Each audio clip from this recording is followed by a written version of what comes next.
masovan ulazak. Ajde, Gabriela, ajde naprijed. Evo, nadam se da će suci u svimi napraviti pravi poredak. Ovo je vrlo kratka staza za izuzetne trkačice. 90-ak na kontinenca, na ovoj kratkoj utrci na 800 metara.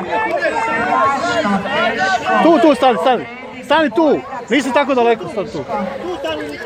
Evo, budemo se. Evo se snima se na kraju, tako da ćemo vjerojatno moći odrediti točan poredak. Podršku molim za ove naše natjecateljice na stazi. Pljesak molim, svi zaslužuju nagradu. Krasna utrka i vjerujem da željno iščekujemo konačni poredak za ovu najmasovniju.